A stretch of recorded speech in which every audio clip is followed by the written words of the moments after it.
your spotlight and put it right behind Ooh, your chin, to scare people Psychedelic. off. He's in a car right now. We know I'm a that. spooky fun man. So yeah, we were just Figured talking I'd about. hop in and say hi. Yeah, I got recalled to work, so I'm back to work again after 7 months. So Well, that's good news. Just yeah, after yeah, the EI runs out, you're back to work. So happy to yeah. hear. You know what? It was kind of ironic too because my EI ran out this week. So Ironic, lucky, synchronicity. We'll say all of the above. I don't know. It just kind of worked out that way. Hey, Lulu. Yeah, Lulu. Meant to be. Welcome, Lulu. We So were just we were we were certain you were at the third target for Black Kicking Friday, ass. It's Black Friday. Yeah. oh, Black kicking people's Friday and ass Lulu's for. kicking ass. well, just leaving Kelowna here, heading back to Vernon, and then should be back in the studio or when with my are you computer. going? When are you going to California? Hopefully by next Friday, I'll be back in, or I'll be going headed to California, and I'll be back in Calgary on Monday. So as soon as I'm back, that's all I'm focusing on figuring out, and should have it confirmed by Tuesday. You're not going to get flagged at the border again. You're going to get like Hey, detained that or was something. self-induced flagging because I did the legal thing of declaring my metamaterial, and they confirmed it for me. So this time I'll just be shipping all the metamaterials, and hopefully that doesn't get me stopped at the border. Yeah, that's funny. Oh, by the way, Bernie, I'm gonna move to San Diego springtime this year, almost for good until I have my under business visa for 6 month cycles, and then I'll stay there forever until I get my green card. So you guys are welcome to join me when I Yeah, it's party. It's party at Phil's, man. yeah Second you get into for San the Diego. Phil shack. All right, I like it. Sounds like a plan. Yeah, right on the beach. I like it. I love it. I want some more of it. I Yeah. I I already have friends there that have been waiting for me for 15 years. 15 years, man. It's like, okay, that's it. Fuck it. I'm out of here. You don't need me. You don't need more to convince me. even Yeah. if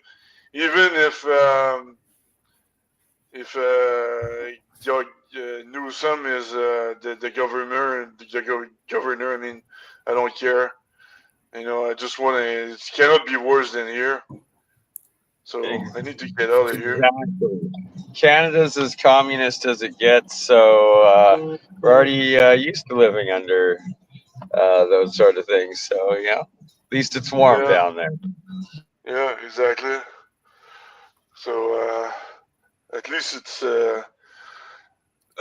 at least Gavin Newsom is not the governor of the United States, so that's a good thing. That's good enough. I'll be back and forth with Vegas, Vegas, San Diego anyway, and I'll work remotely, so it doesn't matter.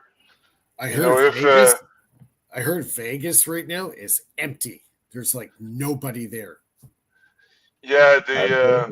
no, but for my business because I don't want to party there. I just want to put my business Do there because you business. don't pay taxes there in Vegas. Yeah, yeah.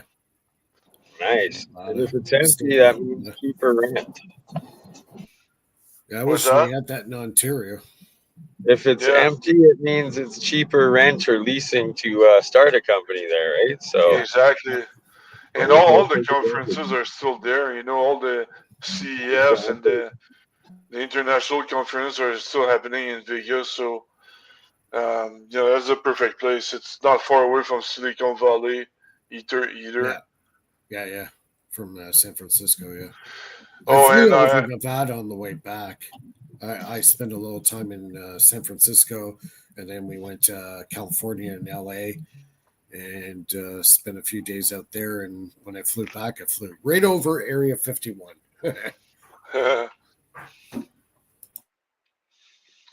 Oh, and in Salt Lake City. I was in Salt Lake City as well, briefly. yeah, and yeah, I'll be in Pacific Beach to be more specific, and it's right next to La Jolla. So it's a very nice, pretty place. Um, and also, I applied for to partnership for with Lockheed Martin and Northrop Grumman finally. So first one, first served. First one that replies is they help companies like mine to get in touch with SBIR, STTR, the funding for small businesses.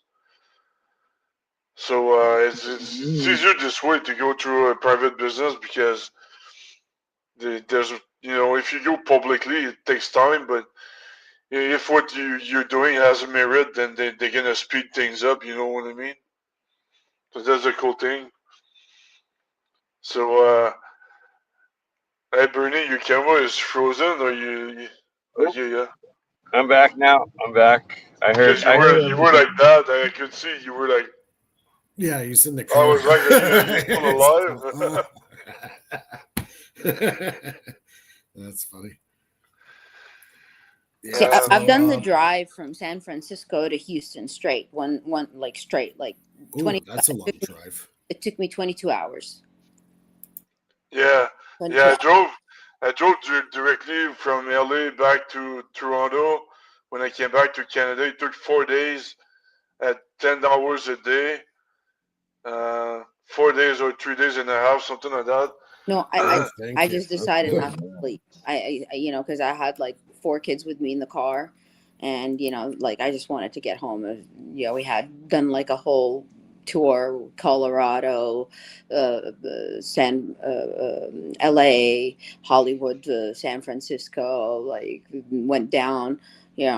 Crossed that little border between where Mexico and still Texas. Like on the left hand side or the right hand, depends on if you're coming back or going. It's like the Mexico, and then the right side is the United States. Literally, like the freeway, you could see two sections, two different countries on one road. You know, so Yeah. that's pretty cool. So did you say 22 hours straight? 22 hours straight. Yeah. You didn't stop to sleep at any hotel or anything? No. You No. That's didn't wow. Yeah. you were in a hurry? But yeah, because there's like nothing nice on the way, and like if I'm gonna go to something nice, I have to like do a huge I detour, could just, and I it'll could take. just see Lulu. I could see Lulu driving through the desert like Knight Rider. Remember Knight Rider? Yeah. I He's a natural That's born swear to trucker. God. Okay, so when I got to California, like we went to Legoland, and the Legoland gave the kids so much Legos that I didn't have room to put them in the car. So I had to go to the Honda dealership and retrofit my car to have that box, that you could put it on top of the minivan, so we could fit the stuff. So I left the kids with the Danny at the like Legoland, and I went to the Honda for a couple of hours until they, put that thing on, and then I came back just so we could fit the stuff. Like literally, I'm telling you, they gave us like a mountain of Legos. But yeah, yeah, um, Nice. yeah. But yeah, I They, had they, my little. they give Legos for free, or? Well, it's like you buy a package, and I bought one of the nicest packages, where they get to do like the factory tour. They get to like meet the real builders, the ones that they make the whole sculptures there, and then You they got get like the Willy Wonka tour of the to. Oompa Loompas, No. essentially. Okay, so they gave us even something really cool. They gave us bricks, but they're like red with like our names engraved on them, and the special material that they use for like the plastic that they use in Legos, and it's like sealed, and they make you make an oath that you will never, share this secret formula with any, because it's a special oath. They give you all the little badges, and it's pretty cool. And I met like Yeah. an old German lady. Like Lego's German. I didn't know that. Yeah, and Yeah. Yeah, and this old lady, she's been working at Legoland as their, I don't know, director, or in like literally in where they make the Lego pieces, and like they have this. She takes pictures with everybody that takes this tour, and she puts it on the wall. Like, you know how you go to these restaurants and they take pictures with celebrities, you know, and they put them on the walls. Well, that's her wall of celebrities, you know. Yeah, so Nice. yeah, Yeah, we all played Legos when we were kids. That was fun. I still have my Lego collection hidden. I my got preferred Uh, one. My favorite one was the the Space Lego. Space the Lego. the, the great plague that mimics the moon, and the little space shuttle and the little astronauts. I Yeah, think that yeah. was my favorite ones. I had a space one.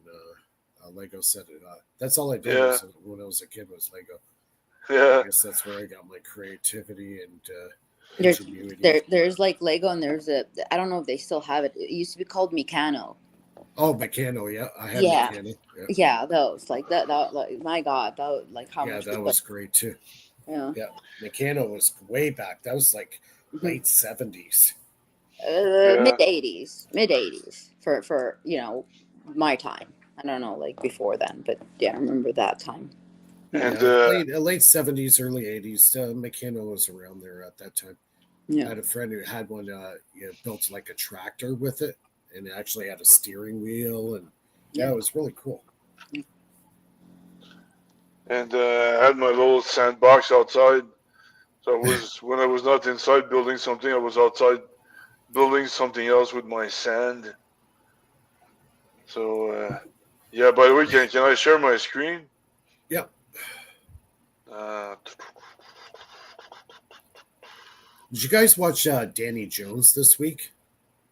We'll talk about after Philip's thing. can you see my I'm stuff?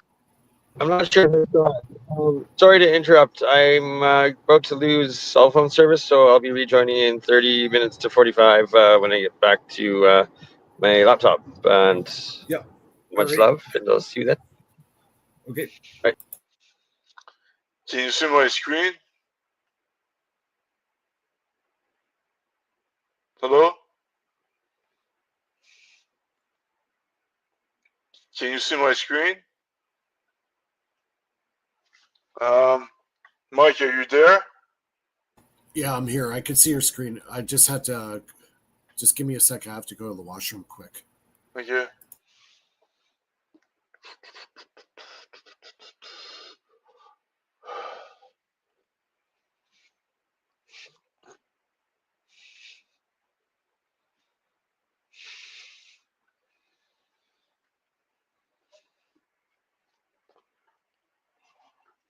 I apologize. I have severe allergies right now. I'm like dying here. So if I sneeze or whatever, please forgive me. Somebody put a cat in your face. Oh, God. It's horrible this week. I'm already taking antihistamines already. I'm just like dying. Yeah. Uh, yeah, go Hopefully ahead. you'll. Yeah. So I almost made history today by doing the free fall experiment, but correctly, by having two coils that can support a neodymium ball of 66 gram, and the other one to support a chrome steel ball of 67 gram, but using iron core, because the coil is not strong enough to support the non-magnetic ball. Right. So I need to use an iron core for the the non-magnetic ball. But the problem is the hooks. The hooks under the coils are ferromagnetic. Right. So that actually attracts the neodymium ball on the right hand side.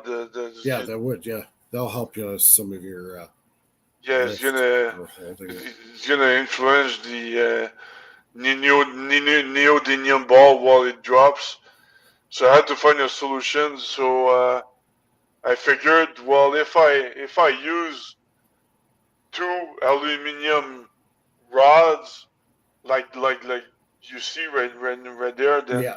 Yeah. yeah, I'm not gonna have that problem anymore. And so that's what I did. I went to the store. I bought these two heat, these two.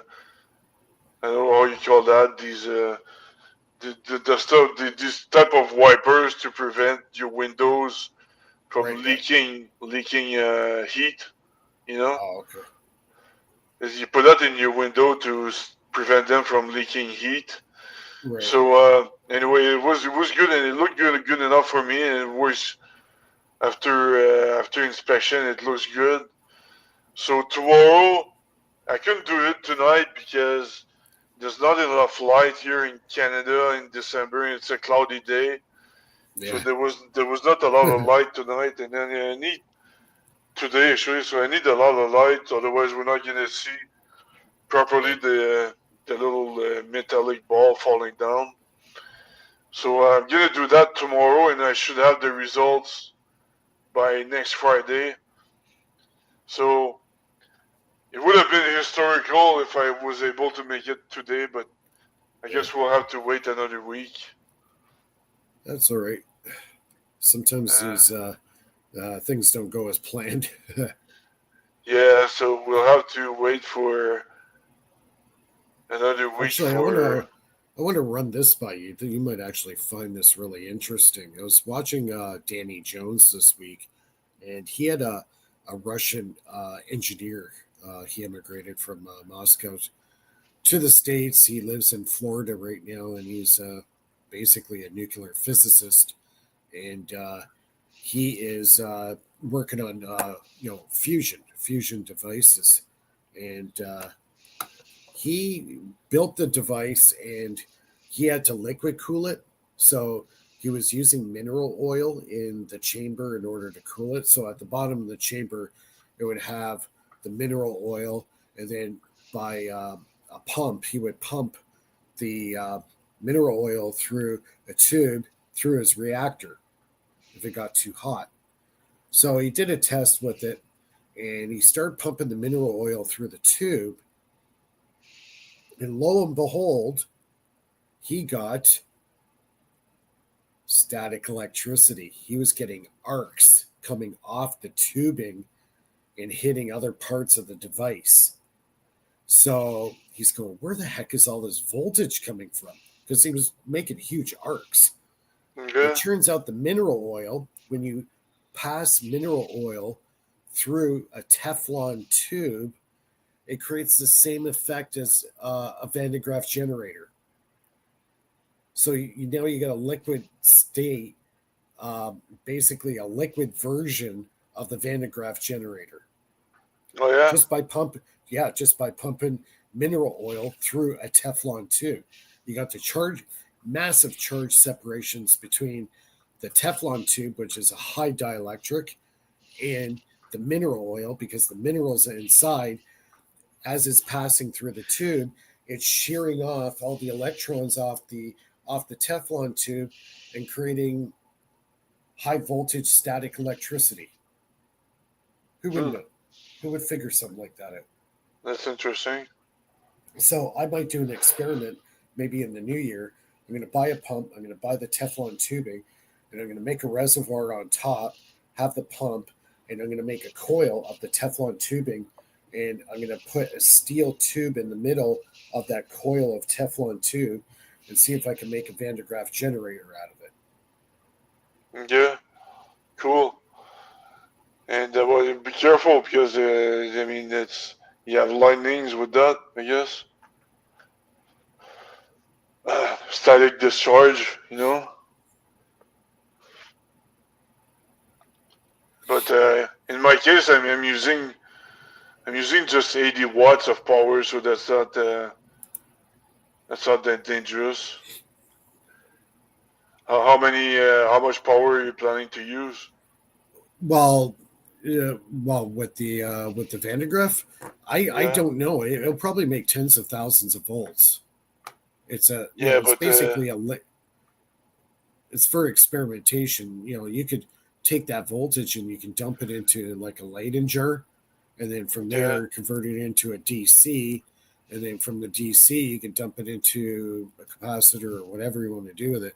But I just thought it was kind of really cool that um, you could do this with mineral oil. That mineral oil through a Teflon tube will create the same effect as a Van de Graaff generator. yeah, cool. So I thought that was really neat. Yeah, So he was using it to cool off his reactor. He was making a fusion reactor in his house. So yeah, that's crazy. yeah. So there's a lot Other of than cool stuff. It's if you watch enough videos as I do and look around, I'm always looking around for a little clue here, a little clue there. That one was a very good clue. A different way of doing stuff, like Van de Graaff generator uses a two belts, or sorry, one belt and two wheels, and as that belt is spinning around, it's creating that charge separation of electrons from the wheel on the rubber band. So yeah. Oh yeah, check this out. I want to show you something else.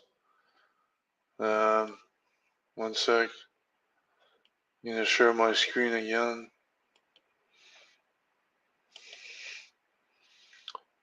Share screen. Blah blah.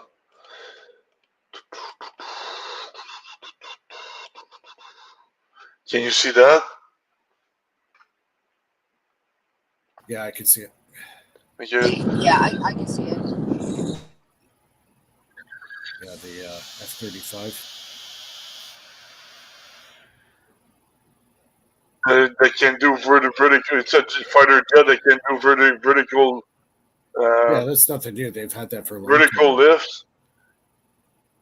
So it's pretty Yeah, cool because I want to show you that because that's exactly what I suggested when I when I went to National Harbor to do my presentation in 2023. I said, well, we could do vertical lifts with my technology, with my anti-gravity technology, and now Lockheed Martin, they're doing the same thing. Clearly not using my technology, but they, I guess somebody gave them an idea about it. So yeah, yeah, you gotta be careful, man. Whatever you say, you can get plagiarized very easily. yeah, yeah, yeah. Uh, Certain things you got to keep to yourself, yeah, and if you're going to publish it in the right way, either through a patent or whatever. But I myself am not really a big fan of patents for obvious reasons. yeah, Um, but but intellectual information, yeah, I would keep that to myself if somebody wants to know it. Obviously, there's I have to be a bit compensated for that because you can't give away all your goodies, right? yeah, I give out so much already. Like I've got such a huge amount of content on my site, right? So they can't say, oh, you hold everything in, you don't tell people your secrets. Well, I beg to differ. Just go check out my YouTube channel, and you can pretty much find anything you want to look at. I'm yeah, pretty open with a lot of stuff, but certain things I keep to myself because I know I have to. yeah. But that's the thing. You have to say a little bit to know to show that you know what you're talking about. You're not a crank or anything like that. You have to stand up to show up that Well, yeah, you're not a it nobody. depends. But Well, it depends what you're after, right? If you're after to get a contract or sums of money, to do a project or whatever, you have to kind of show what you know, right? You have to yeah, kind of exactly, sell yourself kind of way, right? exactly. Um, To a certain point, to a certain point. Not Yeah, one everything. guy. You don't give everything for free, but Yeah, like one guy saying you keep secrets from remote viewers. Well, who knows? I do remote viewing myself, so who's to say I'm not one of those people looking for information through remote viewing? So we'll leave it at that. oh, so you can see what other people are seeing. Yeah, they could be on the other side of the planet. Nice. You can I steal can. what China is stealing from us. Well, no, they just know how to steal stuff. you know, you come in the country and you're from communist China, and you say, "Oh, can I work for NASA?" And NASA goes, "Sure, we'd like to hire newcomers to the country, so we'll invite you in, and we'll give you access to all our archives of all our research and development we've done for the last 60, 50 years or whatever it is, and then you can steal it from us and then take it back to China." You know yeah, what I mean? So, but like the Chinese are good at back engineering things, and I think that's a really key thing. Yeah, because just the way their economy is set up there, where they don't have like these strict regulations where you can't steal somebody's patent and make a product out of it. It doesn't work like that in China. You make something, you can sell it. There's no red tape. yeah. Here I in know. Canada and the US, they put so much red tape over this and that and this. And before you try to get anything that you have that's worth anything in amounts to something, you've already lost $100,000 or more out of your pocket, whether patents or trademarks or whatever it is, right? It's just Yeah, here in North America, we have so much red tape. That's why the Chinese went so far in 40 years that they took themselves from a third world nation to one of the most advanced cities and that you could ever see. Like what they've done in 40 years in that country is outright miraculous well, what they've done. yeah. Like I keep saying, it's easy when you copy when you skip all the R&D and you Yeah, copy something that goes through the R&D and all the market research in North America. If you skip all that and you just copy the results, then you save a lot of money, and you know it's gonna work because it's already in demand in North America. So investors will invest into Chinese companies a lot because they know it's gonna work because it's been proven to yeah, work in North America before. yeah, You know what I mean? yeah, So yeah. Like they in a the crazy business. kind of a different direction, but like an example would be like like the latest stealth fighters that are out there right now. I found out what they use as their radar absorbing material. I found out what it was, Oh and yeah. when I found out, I'm like, really? You got to be friggin' kidding me. You What are want to they know what it using? is? What is it? They're using charcoal. Oh From a yeah. barbecue, charcoal absorbs radar. Oh nice. That's what they use to cover the skin of the airplane on stealth fighters. I'm sure there's more Interesting. to it than that, but the base part of their radar absorbing materials is charcoal. I Well, couldn't friggin' believe it. oh, but you have to put charcoal like In the paint. on top of your. Well, no, it's integrated into the paint. Okay, okay. Yeah, Oh, but okay, I see. Yeah. the base material that they use is charcoal. Wow. That absorbs radar. I couldn't friggin' believe it. Oh, Yeah. So, and like another one too, one of the most secretive projects that the U.S. government ever did on the submarine. Guess what it was? The most what? top secret thing. The What? propeller. The propeller was one of the highest guarded secrets of the U.S. Navy.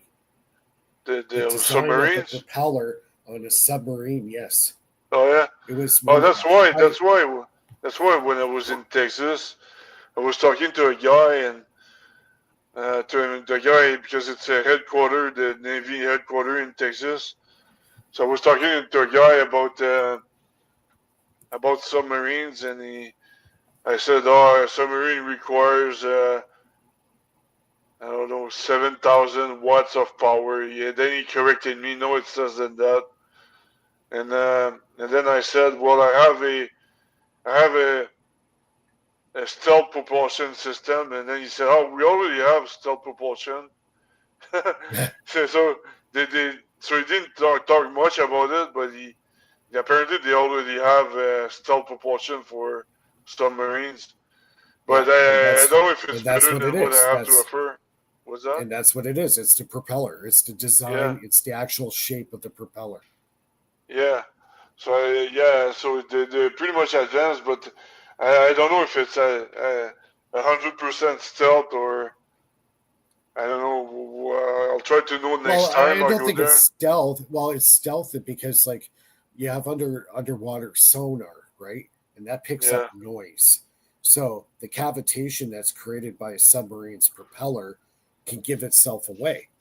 So if you were able to design a propeller that didn't create any cavitation, the sonar in the that they use on their boats can't pick up any sound that you're stealth now.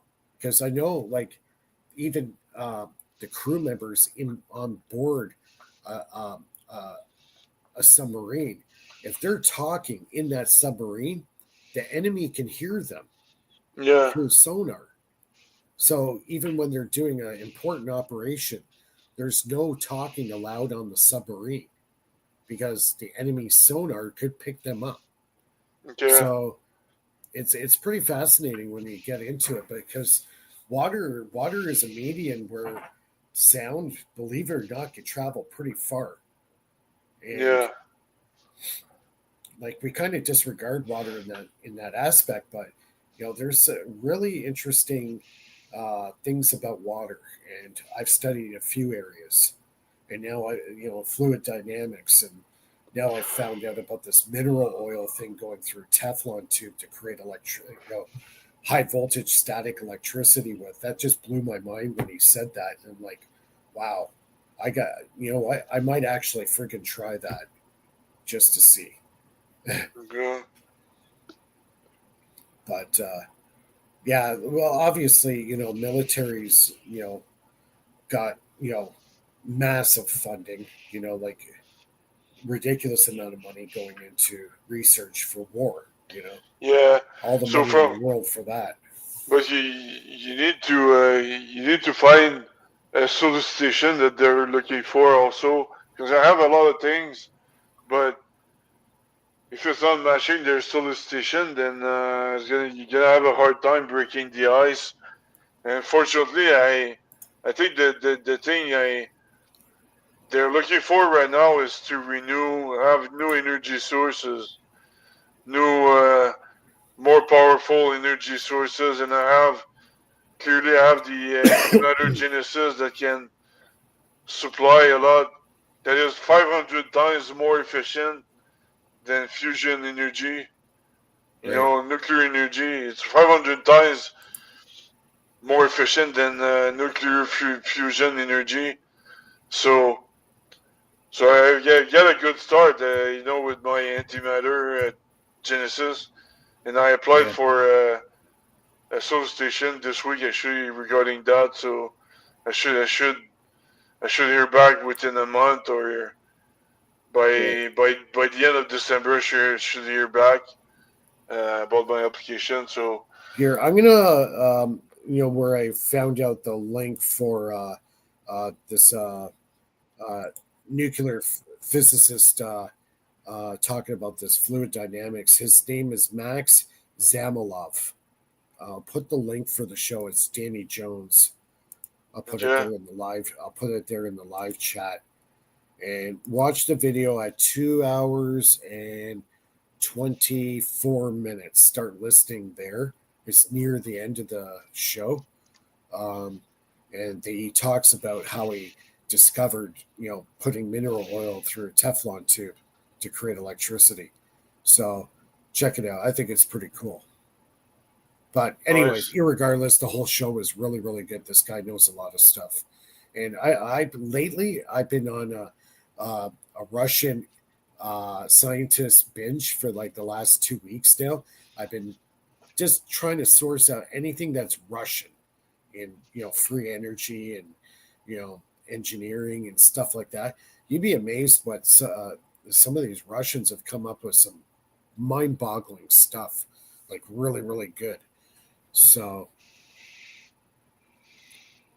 yeah, that's what I've been up to the last couple of weeks, just kind of researching some of this stuff and trying to get some ideas together for the new Renegade device and engineering that sucker, which is going to be a Yeah. crash course in Yeah. brain surgery. I'm gonna try to get ready with my free fall experiment for next week because I need to get it done soon because there's another show, the Demystify Science show in early December. I'm gonna try to present it there also, so I need to get done with that experiment. Yeah. And I watched this other show too that was really cool. They were talking about, I think it was, believe it or not, it was on Ashton Forbes. He was interviewing some guy, I forget his name offhand, but it turns out the first nuclear bomb was not made by the US. It was actually done by Nazi Germany. Oh And yeah, after Project Paperclip happened, those nuclear engineers made their way into the U.S. and it just kind of went from there. But apparently, they did one nuclear test in Nazi Germany I think it was 1942 time frame.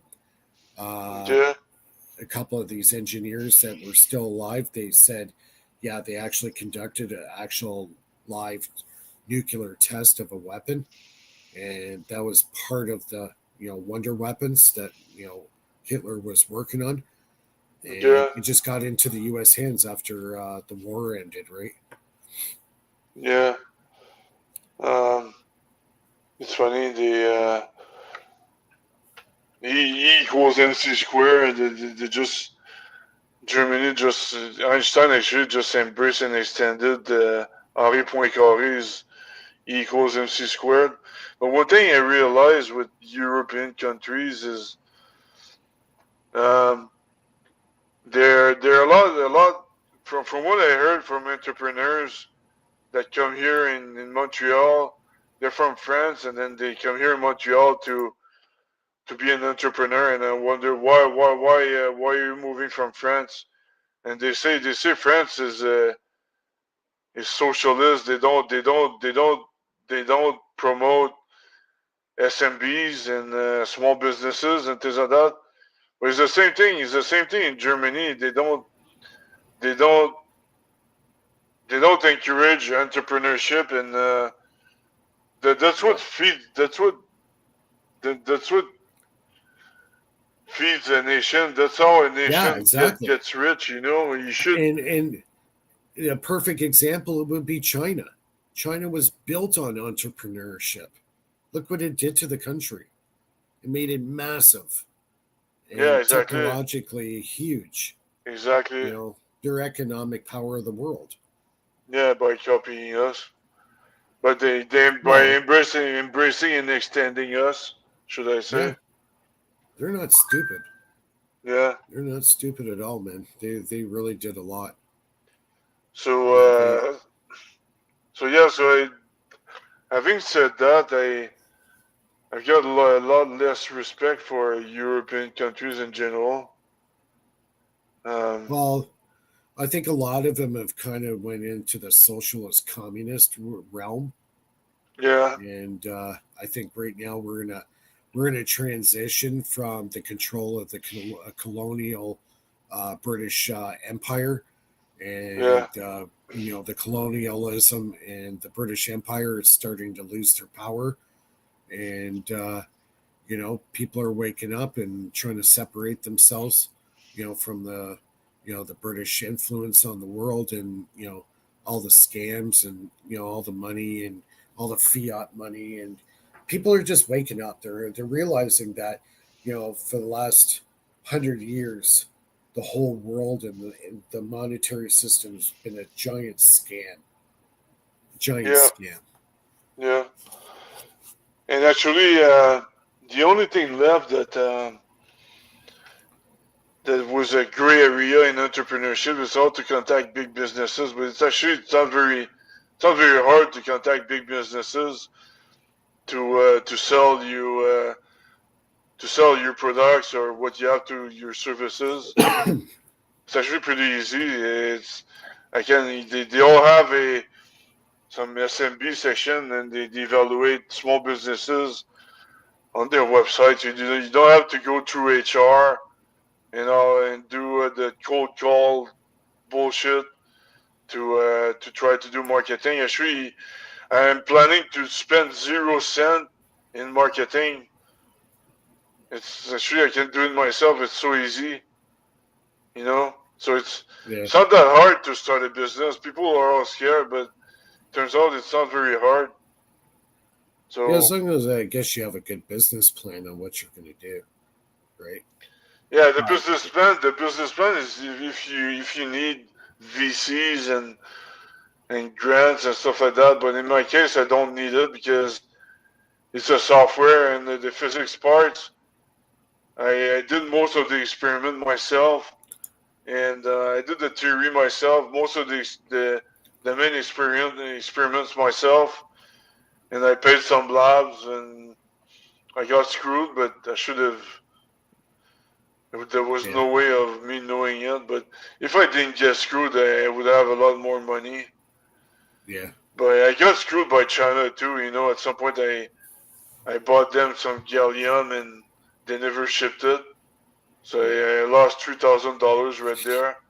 I So, but if I didn't get screwed, I would have a lot more money than I have right now. So that's the danger. That's the main danger. People doing you false promises, and you kind of in a hurry to get the gallium or something like that. So you just give them the money without thinking, but that's when you're gonna get screwed when you're too anxious to get something. They're gonna screw you up. right. But anyway, I'll teach you when you're serious with your business. I'll tell you what to do and what not to do. So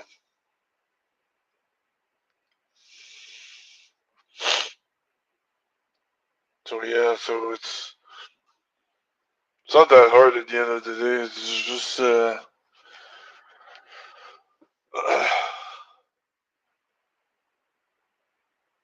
business plan is just to get to if you want to talk to the government or get grants or talk to VCs, but VCs actually that's the last thing you want to do because if a VC invests in your company, then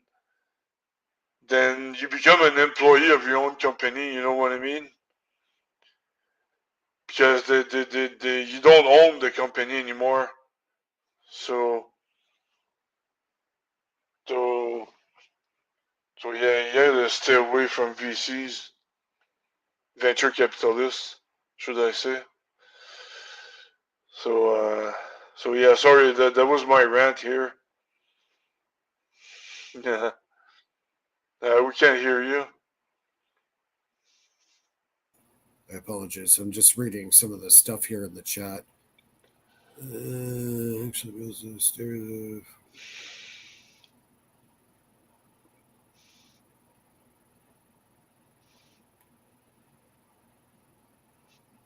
Fort which a few miles away from. We got those UFO pics. Here, I'm posting Steve Brightsdale Ford Twitch. Stairs in the Ford Twitch. Can you elaborate on that one? For which?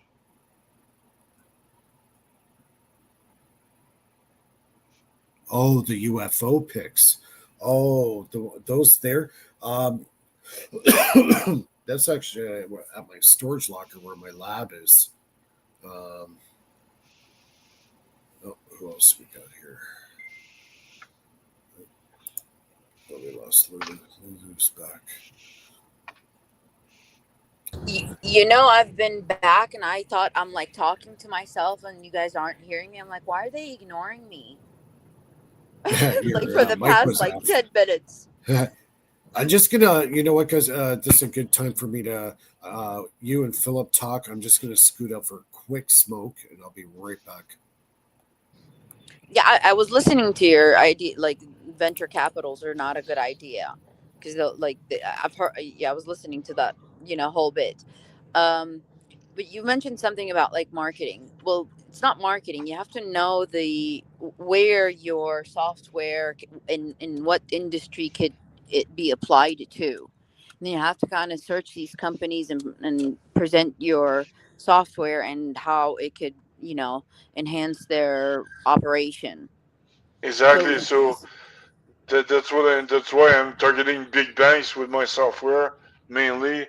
So it's pretty easy to contact big banks, um, not through HR and all that crap or cold calls or meeting somebody randomly in the street that works there. It doesn't work.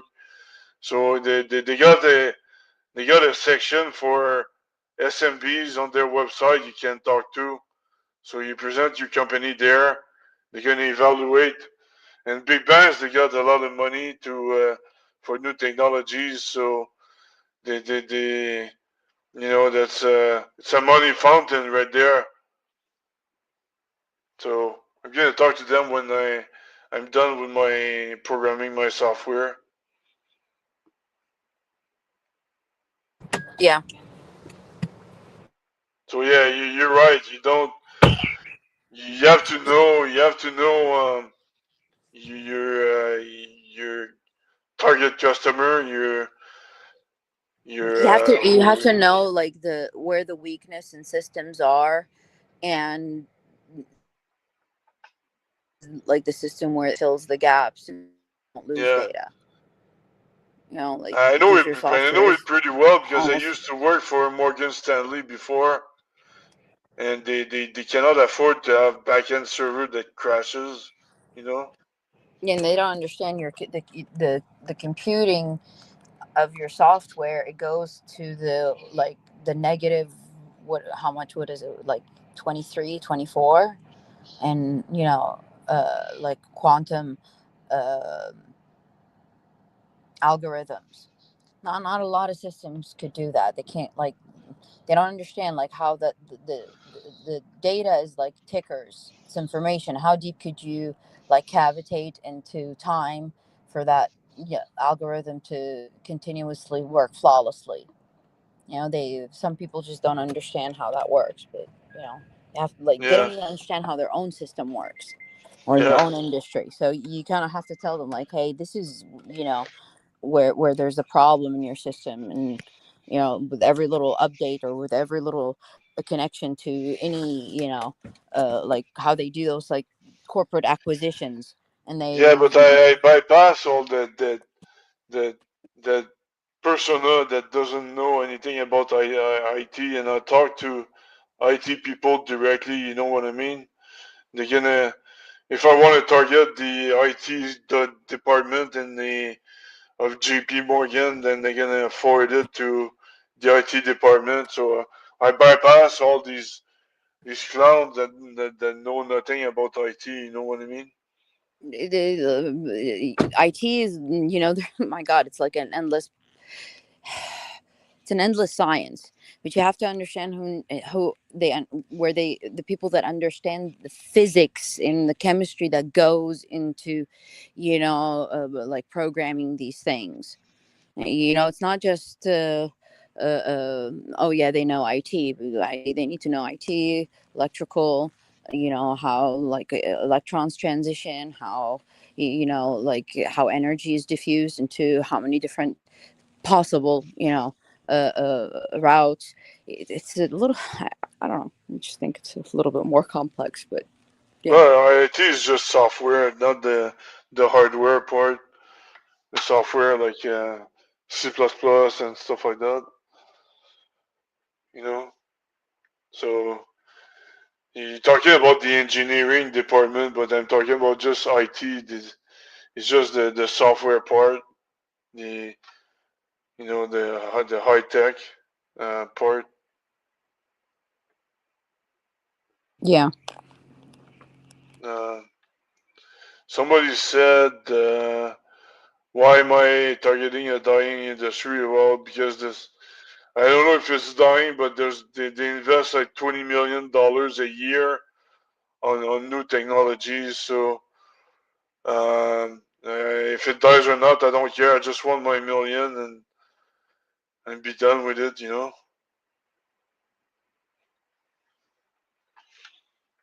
So anyway, are you still in your car, Lulu? No, I just got home. I had to go pick up my kid. Yeah.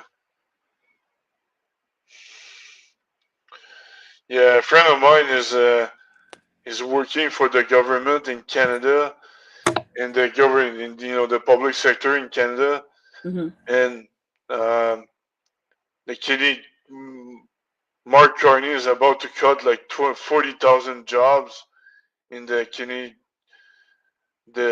Canadian government, so he's probably gonna lose his job. But he's almost retired. He was supposed to retire in 5 years, so he said, "I'm just gonna retire and move to Texas because it's the less liberal Texas or Florida, because these are the less liberal states." I said, "Oh," and then I said, "Well, I know somebody in Texas. She guys, I said the steaks are so good in Texas too, so you'll like it, I'm sure."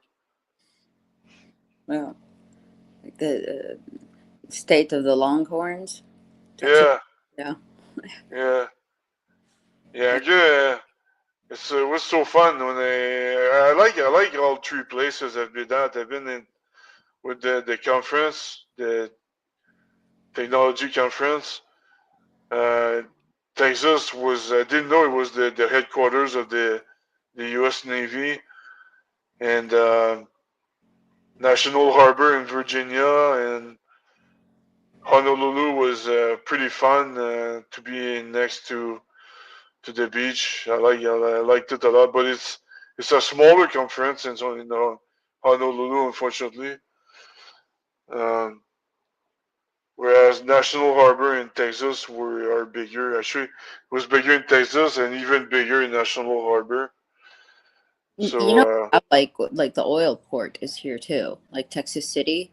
You know, they're one of the biggest like oil, you know, production refineries. yeah, Yeah. that's the thing. We should work. I don't understand why Alberta is not working with Texas directly, because Alberta, they got the biggest oil reserve in the world, and actually they beat Saudi Arabia and all these Middle East countries by far, and we're not even exploiting it. You know? Remember this, Texas. What like it was one of the original 13, I think, states, and Texas has its own constitution. And when it entered into the United States, the like it reserved the right to you know it can become its own country, a sovereign, and we have a Texas constitution. Oh, You know, nice. yeah. Like we don't have like certain taxes here, like other states, participate here. We don't, because it's a state that produces a lot towards the national GDP, and so Okay. and plus we've got a lot of agriculture, and from the original. Like when they originally wrote the constitutions, like it had special category Texas, so So you're making like other shitty states like Mississippi survive? I don't know about that, but I just know general information. No, Yeah. maybe. Well, I always wondered what the hell is there in Mississippi other than a bunch of rednecks, you know. Well, they have a really nice river that they like. I've seen cruises that could go, along the Mississippi River. So it has very beautiful natural, wildlife and like, Yeah, yeah, it's a lot. It's really green because it has that river. So yeah. yeah. So yeah, man. Take over, Mike. I'm just gonna grab another beer. Yeah, grab I- another beer. I'll, It's I'll, one of I'll those nights, eh? I need to grab some like a drink as well, like some sparkling water or something. Yeah. I'm in the kitchen right now, so everything is like really convenient for me. uh, yeah, so I'm trying to think about this. As you know, Christmas is coming up soon. Probably what I'm going to do is probably take a week or two off during Christmas um, from doing the show because I know everybody's going to be spending a lot of their time with the families and stuff like that. Um, it's not concrete that I'm going to do that, but I kind of been thinking about taking a couple weeks off there throughout Christmas, and we'll see. We'll see how it goes. Like I know today is Black Friday. Everybody's out shopping. We only got like a quarter of what we have people logged in tonight. So everybody's out spending their paychecks, on Christmas gifts and stuff like that. So yeah. So Hillbillies are the most inventive folks you'll ever meet. Yeah, maybe that's right. yeah.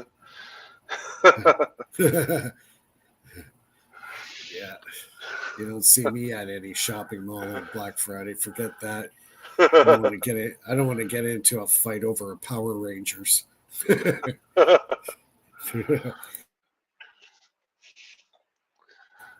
Oh Black man, Friday. yeah, I'm like extra tired today because like I said earlier in the show, I started back to work. I got recalled back to work, so I'm working again. So that's a good thing. So I got money for Christmas this year, and hopefully that lasts. We'll see what happens. In this world, who knows? You can have a job one minute, and the next minute you're on your ass. So, but yeah, it seems like my industry. I work in the steel industry. Steel cutting and all that kind of stuff, machine shops, and we're just taking a really big hit in Ontario on manufacturing. The auto plants are getting shut down. They shut down Stellantis. So like Windsor right now is like a ghost town. Like they're showing Windsor and like half the business they're all boarded up. Everybody's getting the hell out of Dodge. Like everybody's leaving. And even Niagara Falls too. Some guy was showing a video today. I think I saw it on Facebook or whatever. And he's driving through the downtown Niagara Falls, and 90% of all the stores and shops down there, they're all freaking gone. They're boarded up. Like everybody's just like gone. So I don't know what the heck's going on, man. It's really creepy because like downtown Niagara Falls on the Canadian side, I remember back in the day going down there. It was a pretty happening little town, right? A little With city there. Niagara on the lake and all that. Yeah, right there where the falls are. Yeah. You have the Falls View Casino, and you have all the waterfront there where the falls are and the river. It was a pretty happening little town. Like I remember going down there one year and it was just packed with people. And now well, obviously it's wintertime now, but it's just a complete ghost town there. It's just like apocalyptic, you know, something you would Oh see in yeah. a movie where just everybody in the city is like disappeared.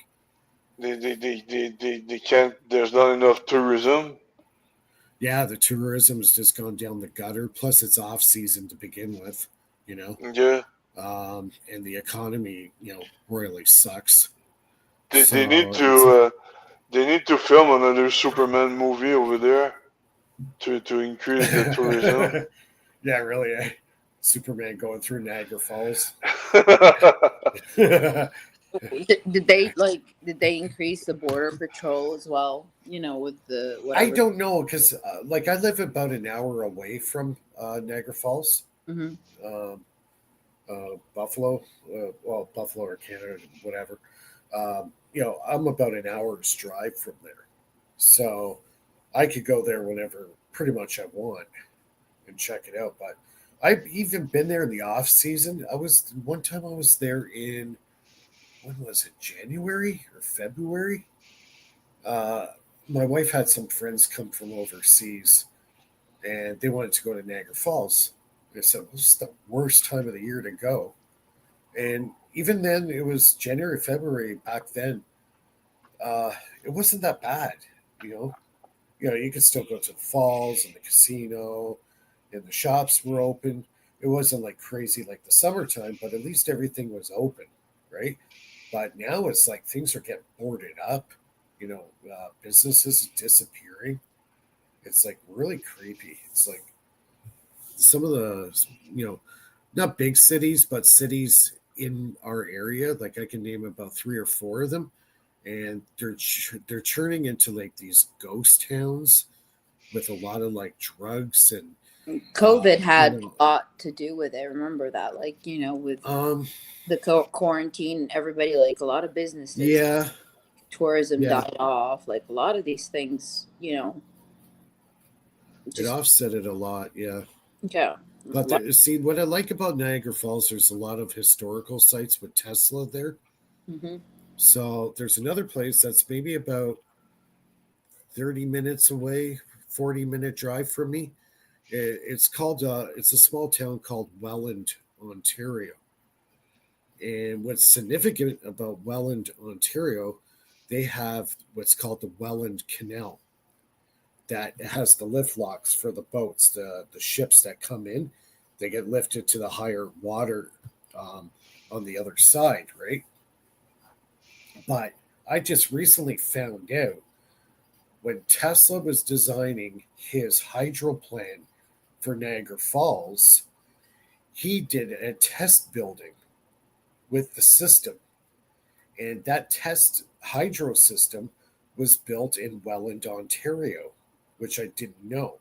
And apparently, the original building where Tesla built his hydro dam is still there.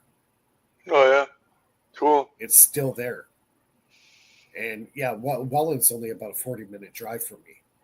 So maybe might be one location I might try to check out in the summer. Take a drive out there and see if I can see the old Tesla plant. So this plant was a test ground to see that his hydro dam would work.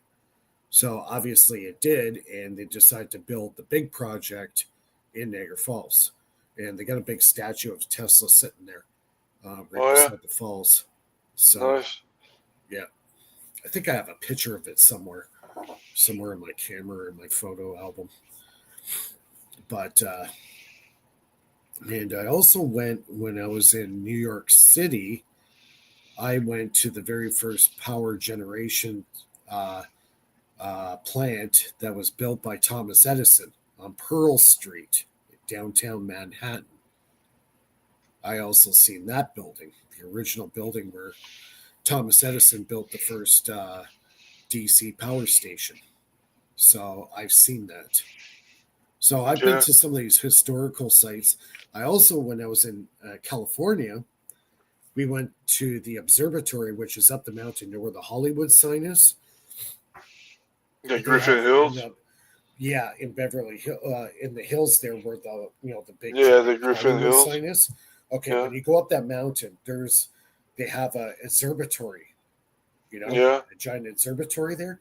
Inside that observatory, lo and behold, I walk in there. Guess what's in there? An originally built Tesla coil, a Oh yeah, 13-foot tall Tesla coil that Tesla built himself. And when nice, I walked into the building, they were demonstrating it. What a nice. freaking awesome machine! It was a Tesla coil. It was behind a plane of glass, and then behind the plane of glass, they had a Faraday cage all the way around the Tesla coil. They flipped the sucker on. It was making lightning bolts probably about 6 feet long. All right. Nice. Within a matter of like 20 seconds, all I could smell was ozone in the room. Nice. You This know thing what? made so, oh my God, all the ozone Te- this thing made? Oh, wow. Tesla was lucky not never to make made any mistakes with his calculation when he was testing Um, his gadgets. You know. you know what? I have a feeling he might have made a few mistakes. It's pretty hard not to, unless he was extremely careful. But we're all human beings. We make mistakes from time to time, or we get a little careless. I'm sure he Yeah. had a fair share of his own little, lifters back in Yeah. his day. But when he was working with the voltages he was working with, I think he would think he would be taking a lot more precautions, to Yeah. protect himself. So, Yeah. or just he understood the technology, so he knew how to keep himself safe, right? Yeah. But From sometimes you're tired. You know. Sometimes you. Yeah, well, that's it too, right? Like I've done that too, where I'm tired and then I'm working on an experiment and then I get a little bit careless and I short something out and I zap myself, right? Yeah, Yeah. Exactly. Yeah. it's happened to a lot of people. But yeah, you gotta be careful in working with some of this high voltage stuff. If you're working with 12 volts and stuff like that, yeah, you might be getting a burn or whatever, but it's not going to kill you. But when you start playing with stuff in the kilovolt range, then things get a little gnarly.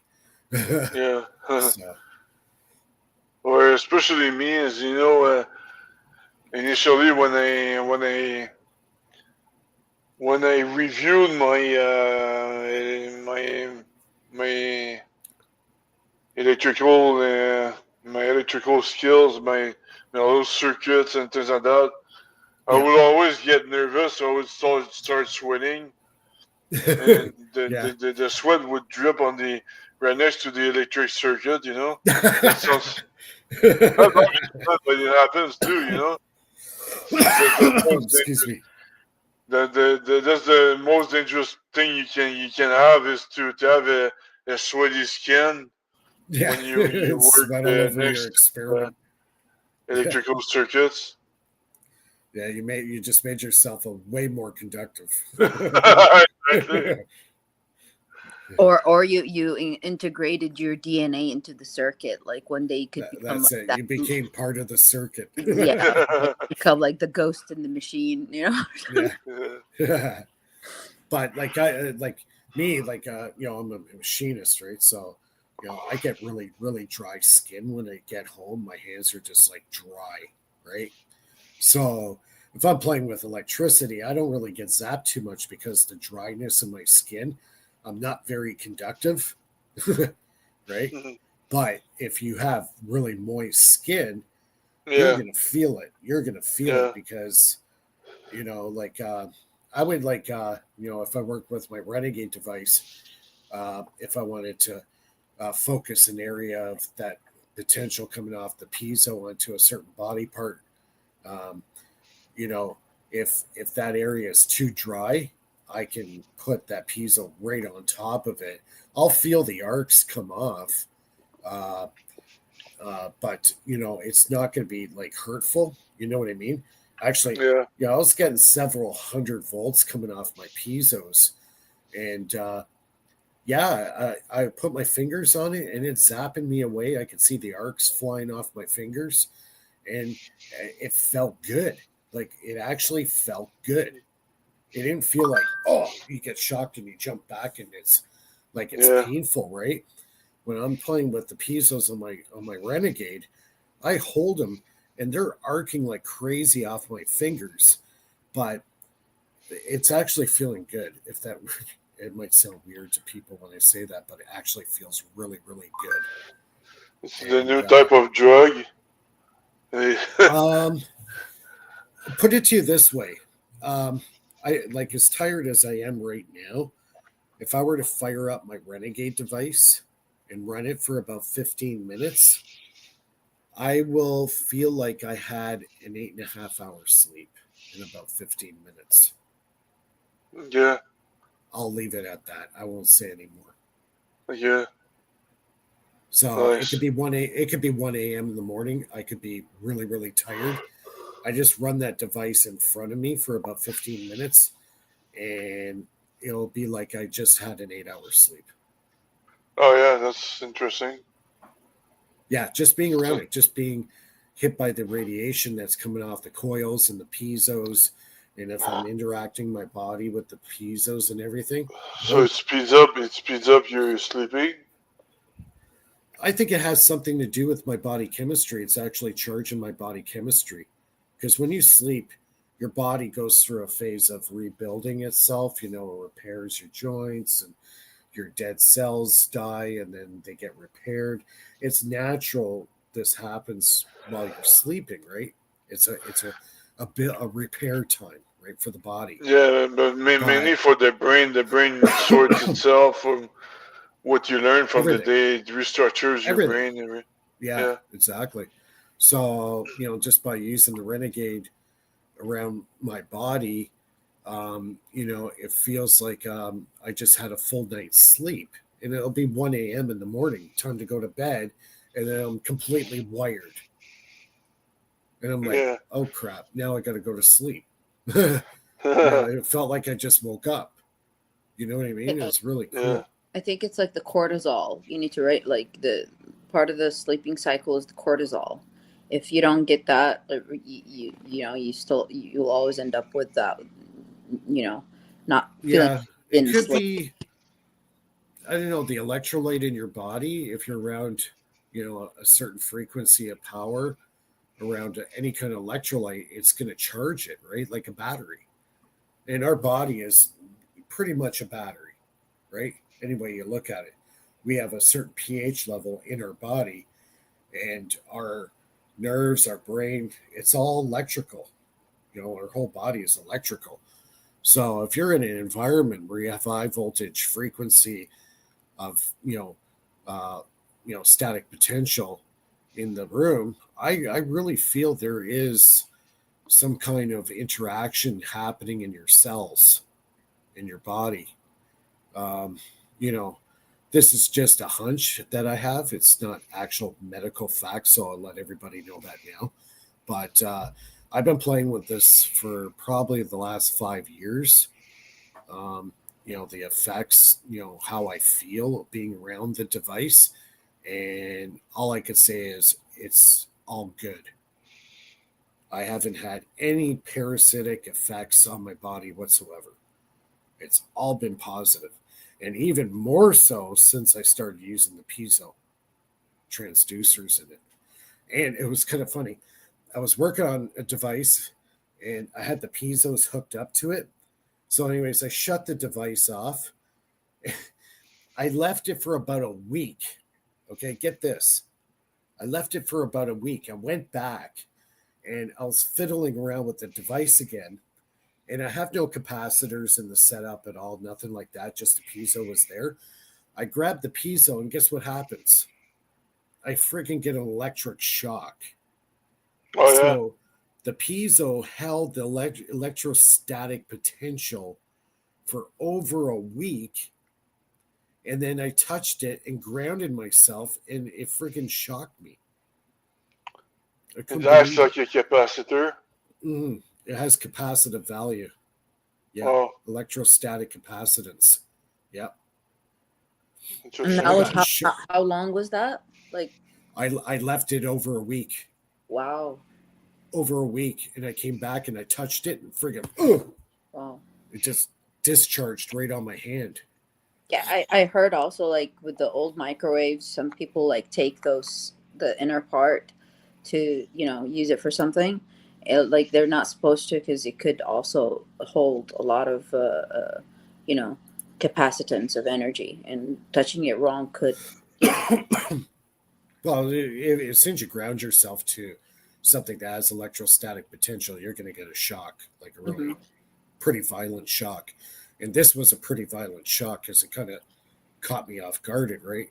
I didn't realize over a week sitting there after I used it the last time that it still had that amount of power in it because it's a piezo, it's barium tightening, but it held that charge for over a week.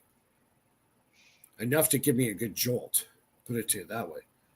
So that's Piezo's has been something I've been really focused on for the last 5 years because they're showing me stuff that really no other device you can really compare it to. You know what I mean? They're very unique in their own sense. They could create any kind of frequency you want. They're used in medical. They're used for ultrasonic healing. I actually went to a physiotherapist and I had calcium build up in my shoulders, right? I'm prone to getting calcium build up in my shoulders. So he pulls out this device, right? And he puts a little bit of gel, the gel that they put on for ultrasound, or when you go for I think even a CT scan. No CT, ultrasound. And he puts that gel on it, and then he starts rubbing it on me, and I can feel the vibrations in my shoulder. And I go, "What is that?" And he goes, "Oh, it's an ultrasonic therapy device that we use for breaking down It's called radio frequency. calcium." I think it's called radio frequency. They use it's a radio frequency going through. It's through a piezo transducer. Yeah. So he's just rubbing this thing all through my shoulder, and it's breaking up all the calcium. He's a registered physiotherapist, right?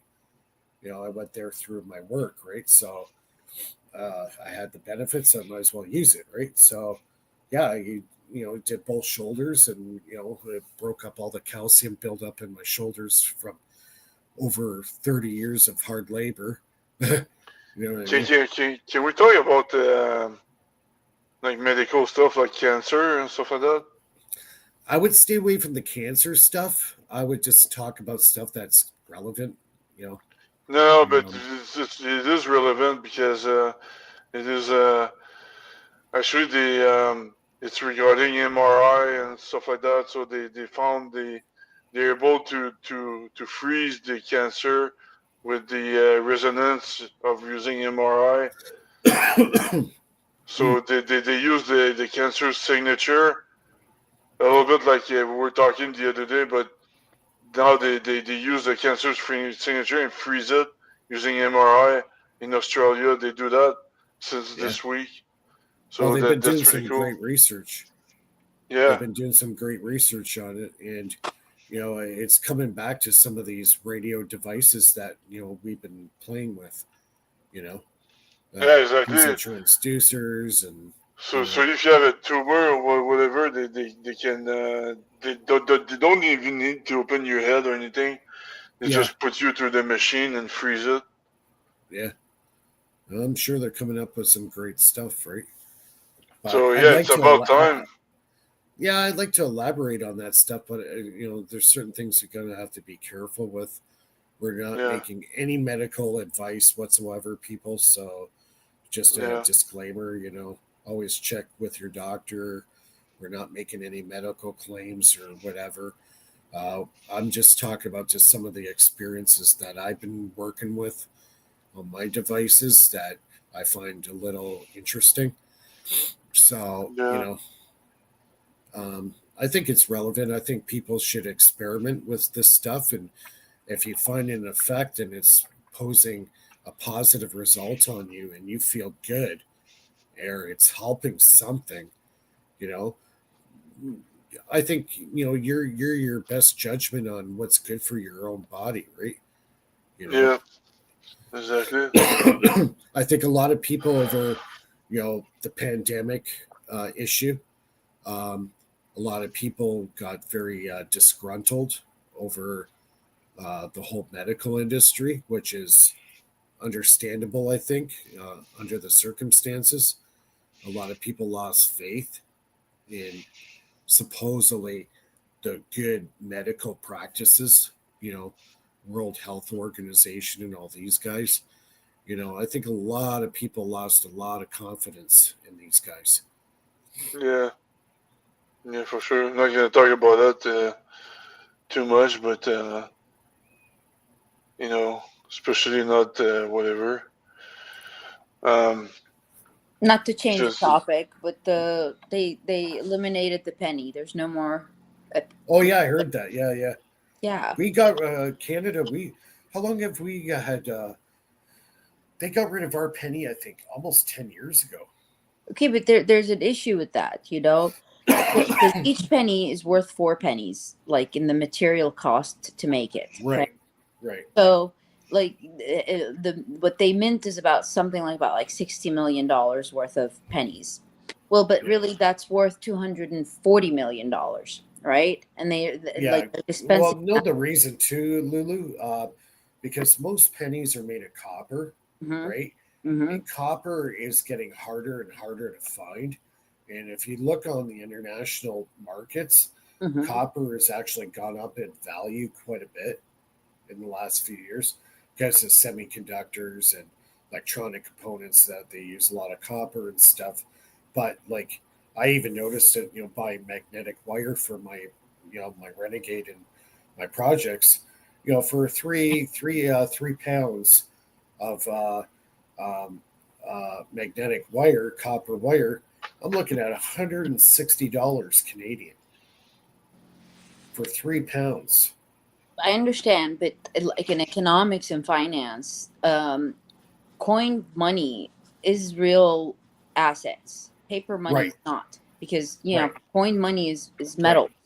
And so right. when you're Yeah. taking the metal out of the public's hand, as if you're taking value out from Because people's. because metal money is actually not fiat currency, Mhm. where paper money is fiat currency, And so like what they're gold coins. is not, I No, don't think it's right, because all of a sudden, without people really understanding what they've lost yeah. something huge, Well, as.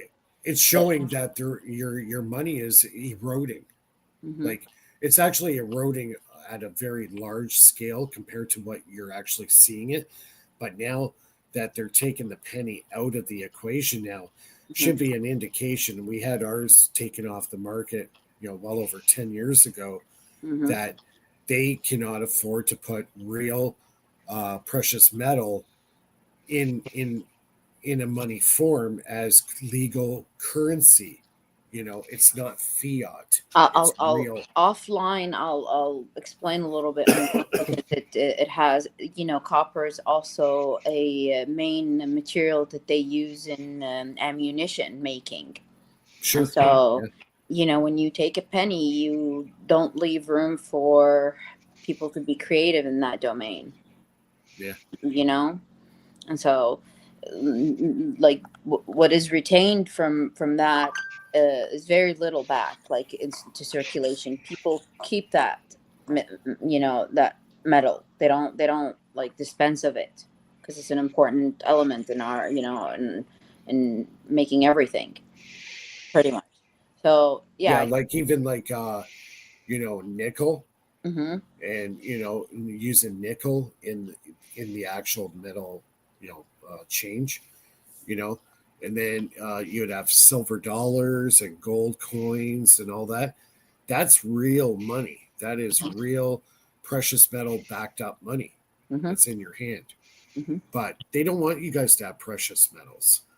They want you to have this fake stuff that they call the Canadian or the US dollar, because they all know it's rubber and it's fiat currency.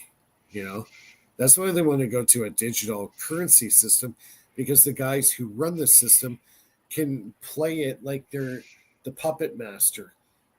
Oh, you need 100 million, okay, click click click click, send, and magically $100 million shows up and to your bank account, when meanwhile there is nothing that backs this money up.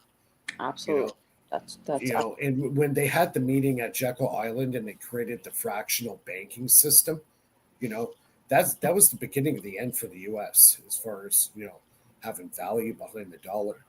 So for it's like, I think for every dollar they're allowed to lend out something like 4 times for every dollar, Mhm. and it's probably a lot higher now. But you know, there's just nothing to back up. Like, if you went to your bank, say you had $100,000 in there, right, Mhm. in liquid cash, and you went to the banks and said, I want to take out $100,000. Number one, they would look at you funny. Number two, they would refuse you, and they would probably actually call the police on you because you're not allowed to have $100,000 cash in your possession. It's against the law. Really, I didn't know that. What? What? What the hell is that? In Canada, I know in Canada, if I go to the bank right now and ask for over $5,000 in cash, they will call the police on me. Oh yeah. No, Yeah. here I think you can't go over 10,000. Here's like 9,999. The second that you go over 10,000, it gets questioned like for taxes, and you have to like prove that where you received it. Oh, here they just flat out call the police on you. Uh, It's like, And then the cops are there. You say, where's my money? yeah, because yeah, I don't want to go into banks. that, like, like banking system. Like my bank, like 5 years ago, a local bank like stole $26,000 from my account. And then when I like the local police were called, I was threatened by the local police to either leave or they will arrest me. And then when and they're like, "Oh, this you go sue them." And I'm like, "Dude, this is not the sue. Like, this is not the civil matter. This is a federal matter. Like, FBI have to be called when an amount of money goes missing from the bank."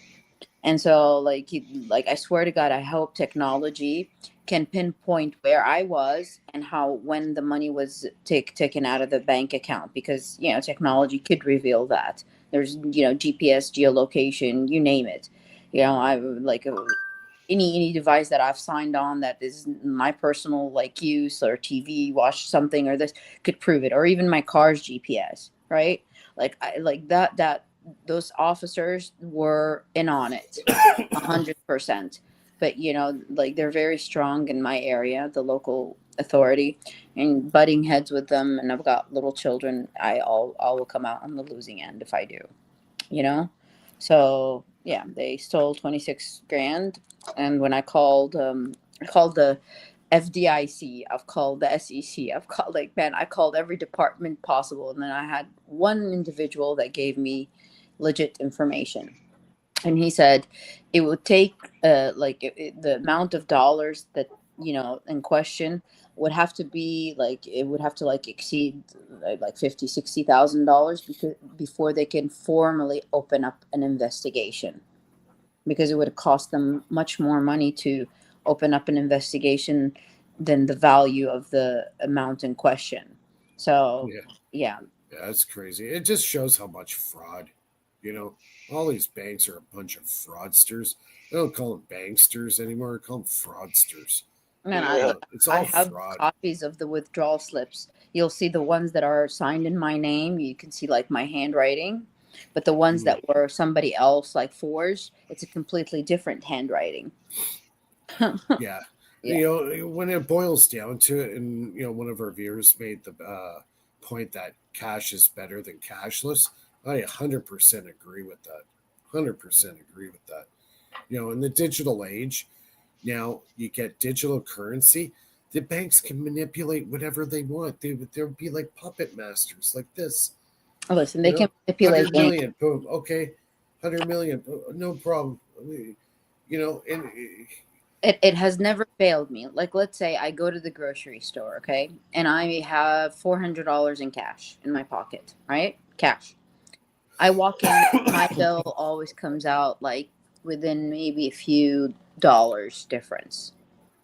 And it's like, how did they know that I had that amount in my pocket? Like, how did they know? They have systems, they have like things that could detect exactly the amount of dollars that you have in your purse. And when you go to the scan code, something always, so one way to bypass it is wrap it in aluminum foil.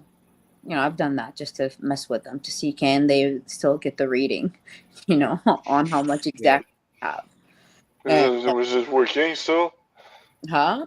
Is No, it working? it worked. It worked. They couldn't tell how much exactly I had. And plus, Nice. if you bring a piece of paper and a pen and actually start writing the amounts and let the camera see that you're writing and adding them, so when you get to the register, you're like, don't like, I already had these pre-written, so you can't mess with me, like change whatever amount you want on the cash register, just to, to like really like see if there's I swear on my life, try it. Go to like take $200-300, put it in your pocket, and go to the store. If your bill does not come out to almost the same amount that you have, like they have that technology and they're using it. Yeah. So how do you bypass it? You say cash in. I know. In Vegas, they have the capacity to know if you're a good player, and then every time you swipe your credit card in the machine, they know who you are. They know if you're a good Yeah. player. Yeah. They know all your Exactly. personality. And that was because I had an interview for a company in San Diego that was working for Vegas. Then that was 20 years ago. That was 20 years ago. So imagine these days. So I'm not surprised what you're saying is true. Yeah. Yeah. I Yeah. remember that. One thing I know for sure, everyone, is that I'm a big fan of cryptocurrency because of one reason.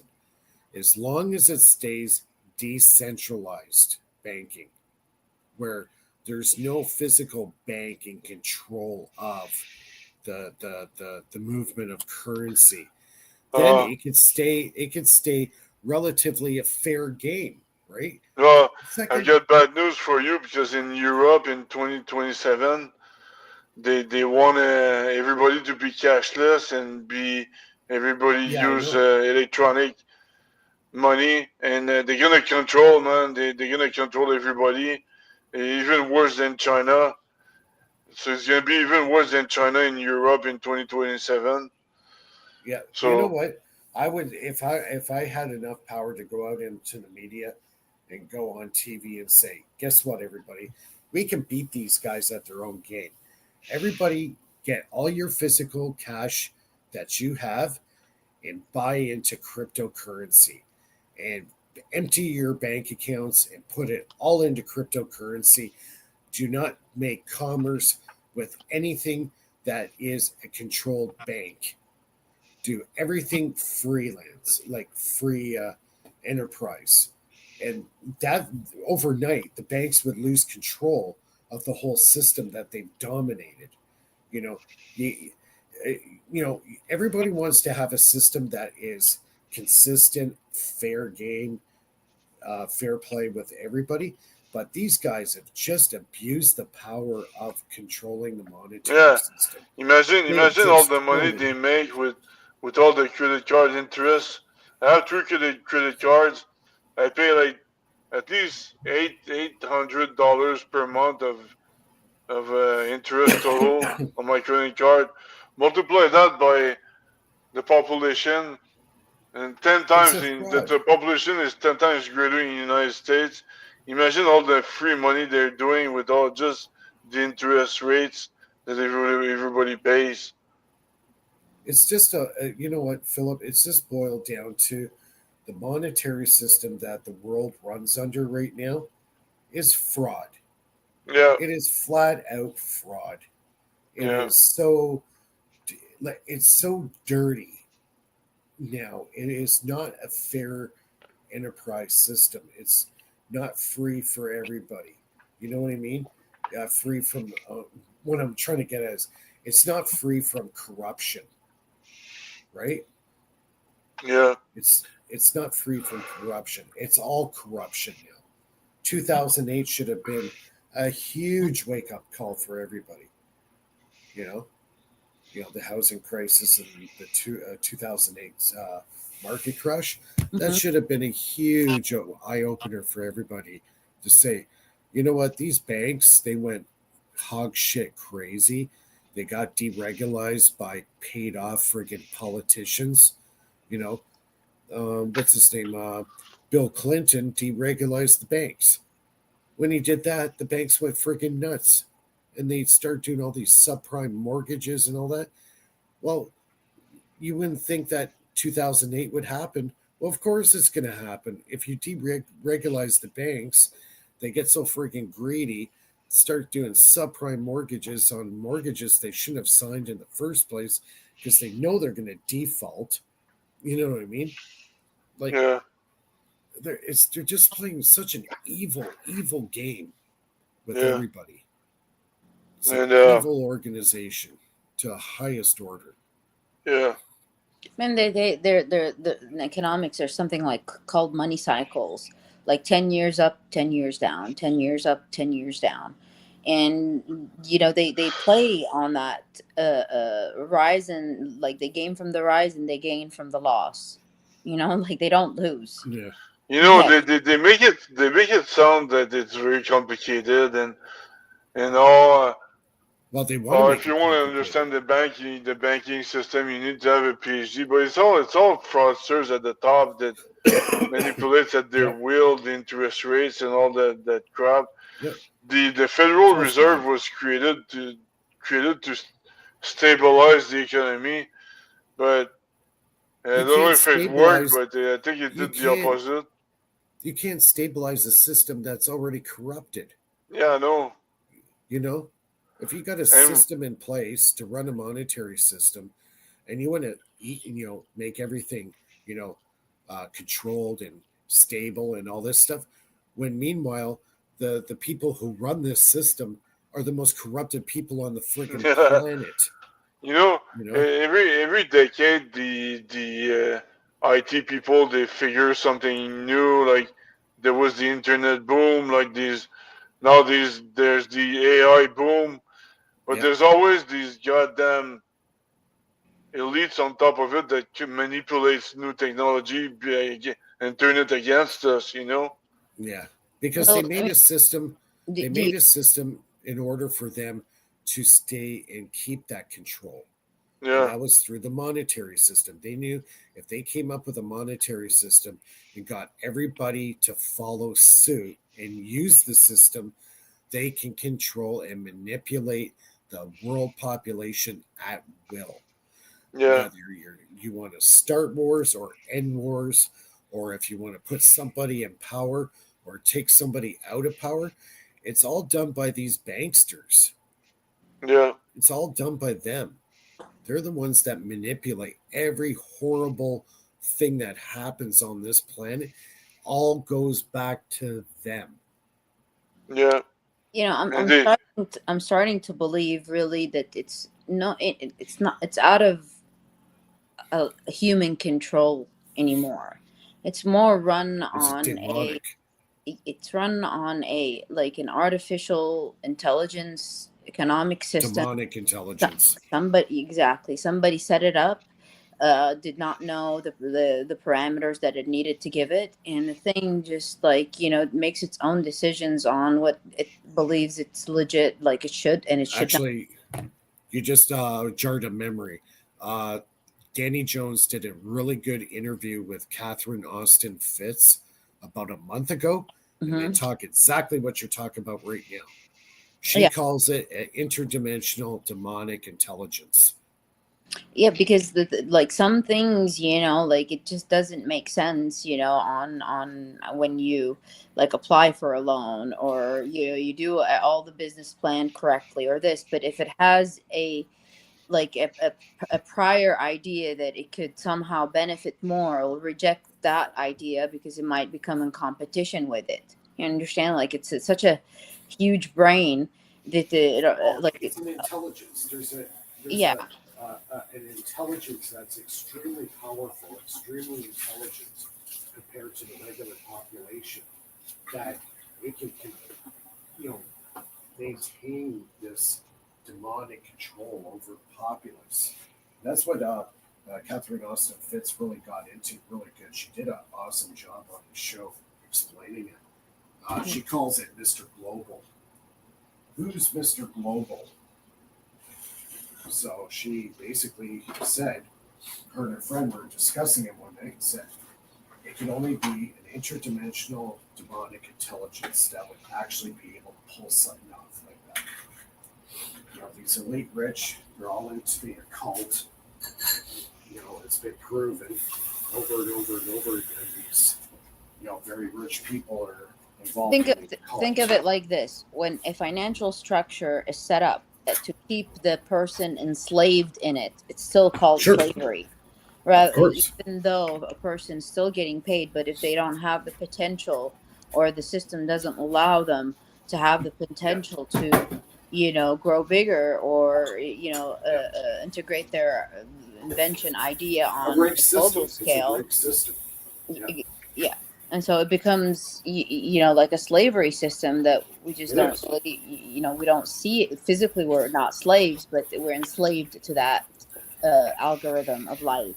That's right. That's right. Yeah. And that's why they come up with all these new definitions of UAPs, UFOs. They change the names to make it sound like it's not what it is. When meanwhile, we all know it's a rigged system, it's a demonic system, and it's controlled, the population for God knows how long. And until You know, people you wake know up the to it. new the new thing, they're gonna have data centers up in the sky. It's gonna become a grid, an integrated grid, but Oh it's yeah, a data beautiful. like it's memory up in the sky. There's no more going to be data centers or information centers, or like Beautiful. land. New ways of control. Hmm. And the other day, I was researching something. The old, like all our orbiters, the old orbiters, those have payloads of like planet Earth secrets, like political scientific secrets, are actually saved on the orbiters that orbit the planet. They're not on planet Earth. Yeah. Interesting, right? Well, that's all part of this interdimensional demonic intelligence, and it's probably AI driven for all we know. Yeah, I think so. I think for the most part, yeah.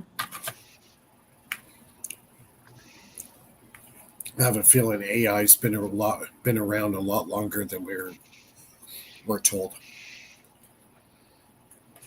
Oh, just a question. Why do you only have 3.7 thousand watchers? I thought like there was a lot more than that. I thought like you were in the 80s. What's that? Your viewers, like the viewer count, like your subscribers, like I'm on my end, I only see like 3,000, like 700 and Oh certain. yeah, I've been blackballed for the last 3 months. Yeah, but I thought you reached like in the I 80s. should be pushing 5,000 now. I should be around 5,000. Are you sure? Oh yeah. Well, why Oh are yeah. they? Because we're using evil language. No, they're stealing my viewers, subscribers from me. Oh yeah. Mhm. Why? But I don't understand stealing. YouTube is stealing your subscribers. Well, they're not stealing. What they're doing is when I get a subscriber, they're not adding to my subscriber count. Okay. Oh shoot. Do you have a choice what server your channel is being streamed from? No, Or no, no? no. Unfortunately, not. Yeah, there, Bernie's back. Hello, I'm back. Hey, where's your beer? We all have beer here. We'll I'm just just say I left it on the I left it at the bonfire. I'm just eating some apple crumble right now. So good. Ooh. I thought Oh like some of yeah. those servers work on like the hashtagging of information on a particular like set of words. Like it would be like a search engine, but it will only get activated for your channel to be broadcasted via. You would have to have these specific hashtagged information, or Oh, things my in channel's order. been my channel's been blackballed so hard in the last 2 months. Oh my god, I'm just Welcome to the good. club, and I'm sorry, Uh, Mike. It's oh, I'm worse than probably you. guilt by association. When I It's What hit if like it's a what, 5,000 what if it's a subscribers, it'll be refinement? 2030. What if it's like a right. filtration system? It's a refinement system of data. Like that's how Well, they categorize. Like yeah, yeah, it's you an might image have. suppression for anything that's real. Like, for instance, my channel's still like I guess 500 subscribers larger than Nathan's, and I joined his channel like multi-streamed the other day with the like James that James fake fraud dude with the fake anal probe of a UFO that he supposedly caught. And it was like when we were live, Nathan's channel had like 450 people watching, and then mine has like 10. It's like, how is that possible when my channel is larger than his? Like, it's ridiculous. 13 people watching right now, and we're live on 3 channels with over 12,000, 15,000 combined subscribers between the 3, and only 13 people watching somehow. Like, how does that work other than suppression? Oh. The numbers don't add up. Yeah, my numbers don't add up at all. They're totally screwed. Totally screwed. I should be over 5,000 right now. Oh, absolutely. 10,000. Well, it's still 300, 3,000. It's pretty big already. Yeah, I didn't know. No, you say 3,000. I didn't know 3,000 were watching me sleeping every week. And it's You're like, wide awake tonight. that James dude that's the fraudster, he launched a channel like, what, 2 months ago when he came out? Not even. And he's already at like 15 or 20,000 subscribers, even though he's a fake fraud. So it's like, the algorithms just are designed programs to push anything that is fake and suppress anything that is real. Well, anyway, next week tomorrow, so when my free fall experiment will be done, and will prove that the Lockheed Martin guy was right, then people can stop calling us fake, Hey, for the second time. I'll start a new channel. I'll start doing yoga, and then I'll do these moves and fall on my face while I'm doing it. And I'll probably get monetized within like 5 days. Right? Guaranteed. That's how ridiculous it is. You work your ass off on this, get screwed. Yeah. Right? Yeah, at least it's an excuse to meet every Friday, and it's still Nude yoga. we still don't waste our time, Nude yoga. No, not doing yoga, but I mean, regardless of the subscribers, at least all we're missing is a bonfire, I guess, and we have everything else. The beer, I mean, the sun, the Videos. the stars. I'm allergic to cats. and s'mores, All we are missing, like there's s'mores. the bonfire. I should just do something like Jackass, those guys. There we go. I've lately been watching what are they called, the jokesters, like this group of like, I don't know, 4 or 5 dudes, like they Practical jokers, I think. practical right? jokers. That's it. Yes, practical jokers. Man, these people, like, they're hilarious. Like, and it's addictive. You watch There's one your video bonfire, after another, gentlemen and like, ladies. There's the bonfire. Good times. We have it all now. We just need the cute kitten videos to trend. Nice. You need the marshmallows. Yeah, you need s'mores. I got to come up with the most stupid, ridiculous hot dog idea sausages. ever and do it. Come up with the most stupidest, ridiculous friggin' idea imaginable and do it. I'll probably get monetized in like a week. Yeah. Because that's what they want to promote. Oh, guaranteed.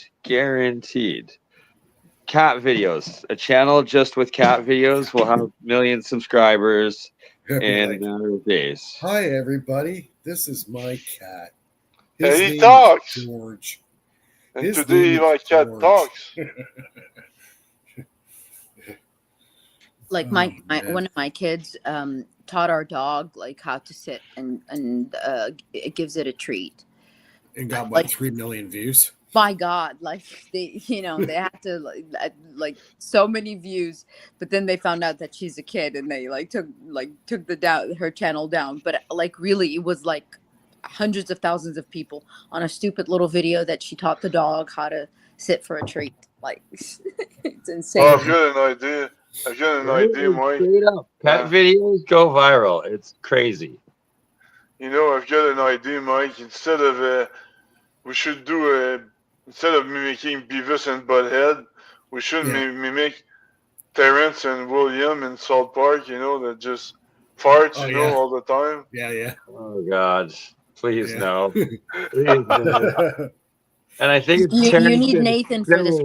If I'm not mistaken. You need Nathan for this conversation.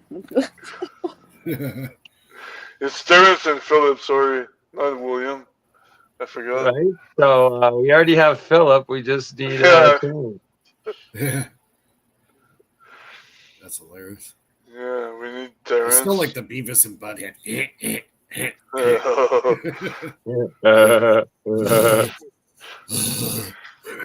need more TP for my bunghole. I'm the great John Rodeo. I am Cornholio. No, you just boosted your channel, man. I probably changed the algorithm on my channel. Do Beavis and Butthead impersonations every time I do an experiment or a video. I'll just do a Beavis and Butthead impersonation of it. Yeah. AI Beavis and Butthead introducing the experiment. Yeah. Get Beavis and Butthead making the Renegade device.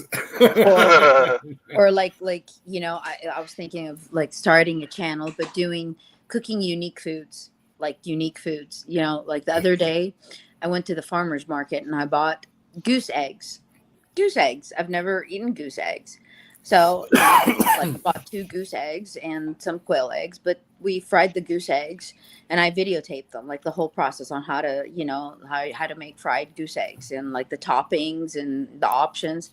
So I got to clip the whole video and put it together. And yeah, I might unique foods with like the lion's mane mushrooms. So that's like the two unique items in it, goose's eggs and the lion mane mushrooms. So yeah, I was thinking of like doing something cool like that.